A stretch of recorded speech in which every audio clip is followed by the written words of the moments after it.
नमस्कार।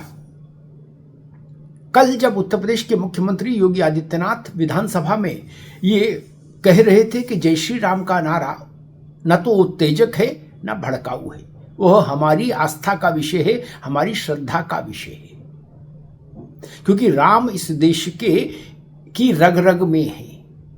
जन्म में राम, मृत्यु में राम, दुख में राम, सुख में राम। राम इस देश के कण कण में रमे हैं। और उसी समय, जिस समय योगी विधानसभा में ऐसा कह रहे थे, उसी समय देश की सबसे बड़ी अदालत यानी supreme court of India Karnataka से आए एक मसले पर, जिसमें विषय यही था, वो विषय बाद में बताऊंगा। सुप्रीम कोर्ट कर्नाटक से आए एक मसले पर याचिकाकर्ताओं से पूछ रहा था कि जय श्री राम का नारा अगर मस्जिद में लगा भी लिया गया तो वो भड़काऊ कैसे हो गया। क्या इस भारत में जय श्री राम का नारा भड़काऊ हो सकता है, इस पूछ रहा था सुप्रीम कोर्ट। अब ये संयोग है क्या है आप जानिए, लेकिन है दुर्लभ। जो बात योगी आदित्यनाथ विधानसभा में कह रहे थे, वही बात दूसरे शब्दों में देश की एपेक्स कोर्ट कह रही थी। सुप्रीम कोर्ट जब ये पूछती है कि क्या जय श्री राम कहना मस्जिद में ही सही भड़काऊ है, उत्तेजक है, तो इसका अर्थ होता है कि सुप्रीम कोर्ट जय श्री राम के संबोधन को, नारे को भड़काऊ नहीं स्वीकार कर रही प्रथम दृष्टया। यही ना मसला ये हुआ कि कर्नाटक में एक मस्जिद में की ओर से एक मामला वहां कर्नाटक की अदालत में गया, हाई कोर्ट में गया कि भाई कुछ लोगों ने मस्जिद में आके जय श्री राम का नारा लगा दिया, इनको गिरफ्तार किया जाए, इनको मुकदमा में चलाया जाए, इन पर इनको दंडित किया जाए। इतना बड़ा पाप कर दिया। कर्नाटक के हाई कोर्ट ने उस मामले को खारिज कर दिया और कहा कि ये मस्जिद में जय श्री राम का नारा लगाना कोई अपराध नहीं है।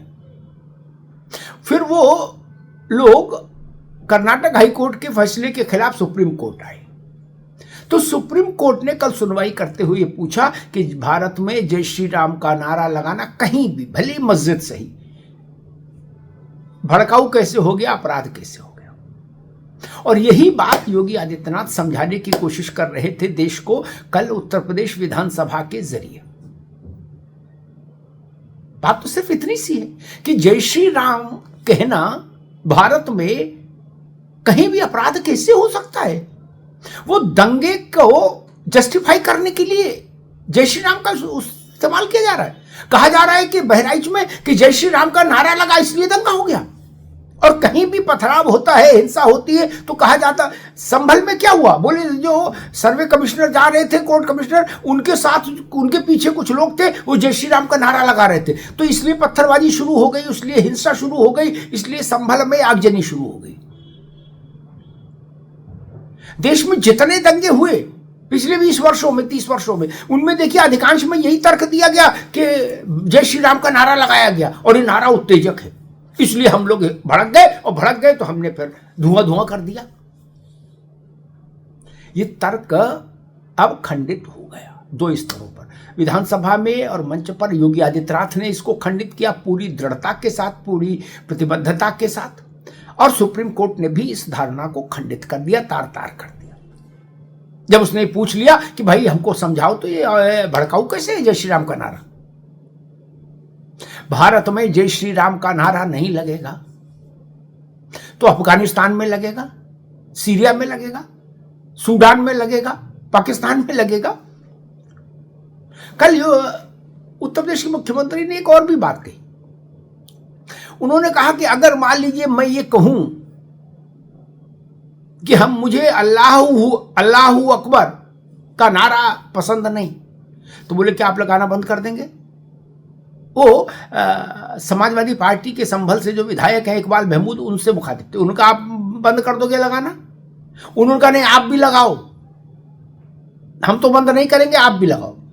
तो योगी ने कहा कि मुझे लगाने की कतई जरूरत नहीं, मेरे पास शिव हैं, महादेव, भगवान राम हैं और राधा जी हैं। हर हर महादेव जय श्री राम और राधे राधे। बोले इसके साथ तो मेरा पूरा जीवन कट जाएगा, मुझे अल्लाह अकबर कहने की जरूरत नहीं है। तो अब देश एक नई वैचारिक क्रांति के मुहाने पर आके खड़ा हो गया, जान लीजिए। इस देश में ये पाप दशकों से चला आ रहा है कि हिंसा क्यों हुई, दंगा क्यों हुआ, अराजकता क्यों हुई, आगजनी क्यों हुई, लोगों को क्यों कत्ल किया गया, पत्थरबाजी क्यों हुई। बोले नारा लगाया था किसी ने जय श्री राम का, इसलिए। मुझे लगता है कि सुप्रीम कोर्ट जब इस मसले पर निर्णय सुनाएगा अपना, तो वो एक लैंडमार्क जजमेंट होगा। भगवान राम के नाम पर ये जो प्रपंच खेला जा रहा था ना, उस प्रपंच की लंका में अब आग लगना तय है, जान लीजिए। मतलब संभल और बहराइच दोनों जगह एक ही ट्रेंड था। बोले भाई उत्तेजित क्यों हो गए लोग, हिंसा पर क्यों उतारू हो गए, गोली क्यों मार दी बहराइच में राम गोपाल को। बोले जय श्री राम का नारा लगा रहे थे। संभल में क्यों हुआ, बोले जय श्री राम का नारा लगा रहे थे, इसलिए हम लोग उत्तेजित हो गए। और फिर उत्तेजित हो गए तो फिर तो अल्लाह अकबर और दे दवादब दे दवादब दे दवादब, ये चीज बड़ी है। और एक और नया घटनाक्रम है जो जानना जरूरी है। वो घटनाक्रम ये है कि 1978 में जो संभल में दंगा हुआ था, जिसमें 184 से ज्यादा हिंदू मारे गए थे, उसमें कुछ तो जिंदा अग्नि को में झोंक दिए गए थे, भस्मीभूत कर दिए गए थे हिंदू। और उसके बाद भयंकर पलायन हुआ था संभल से। उस 1978 के खौफनाक दंगे की फाइल फिर से खुल गई है। योगी आदित्यनाथ ने जब परसों और कल जब इस बात को दोहराया कि उस दंगे के दरिंदों को सजा क्यों नहीं मिली, वो कैसे बच गए, उसके बाद से उत्तर प्रदेश शासन सक्रिय हुआ है। राज्य के गृह विभाग ने उन फाइलों को खंगालना शुरू किया है और मुरादाबाद कमिश्नर आंजनेय कुमार सिंह ने भी उन फाइलों को तलब किया है कि आखिर देखें चूक कहाँ पर हुई, लापरवाही कहाँ हुई, दंगों के आरोपी दंगाई बचे कैसे, गवाहियाँ हुई कि नहीं हुई, गवाहों को सुरक्षा दी गई थी कि नहीं दी गई थी, साक्ष्यों को तोड़ा मरोड़ा गया, क्या किया गया, उस सब की फाइल दोबारा से खुल गई है।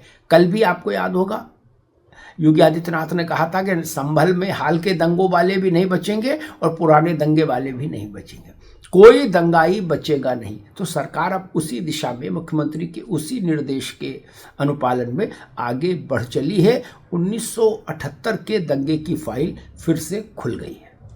धन्यवाद।